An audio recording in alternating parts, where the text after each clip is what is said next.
ఒక ఊరిలో చింతకాయల చింతయ్య అనే బుజ్జి తాత ఉండేవాడు. అతనికి ఒకే ఒక ఆస్తి, ఓ కోడి. అందరూ చెబుతుండేవాళ్ళు, అయ్యో తాతా, నీవు పాములా ఉన్నా, నీ కోడి మాత్రం రాజులా తిరుగుతుంది.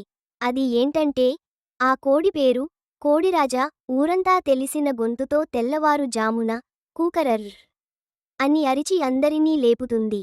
ఒకరోజు ఊర్లో పంచాయతీ పెద్దలు బంగారు కోడి పాట పోటీ పెడతారు. ఏ కోడి ఎక్కువసేపు అరుస్తుందో దానికే బహుమతి. ఓ కొత్త బట్టల సెటు, కోడికో గాజులు. చింతయ్య తాత మన కోడిరాజాని తీసుకుని పోయాడు. పోటీ మొదలైంది. మొదటి కోడి కూకు 10 సెకన్లు, రెండో కోడి కూక్ 7 సెకన్లు, మూడవ కోడి మౌనంగా చూసింది. ఇప్పుడు కోడిరాజా వంతు. కోడిరాజా, నీ టైం వచ్చిందిరా అన్నాడు.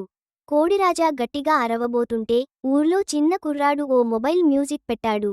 కూకురుక్కు కూకుక్కు అంటూ ఓ సినిమా పాట. కోడిరాజా ఆ పాట విన్నాక పిచ్చెక్కినట్టు స్టెప్పుల్లేసి కూకురుక్కు అంటూ డాన్స్ వేసింది. అందరూ అవాక్కయ్యారు.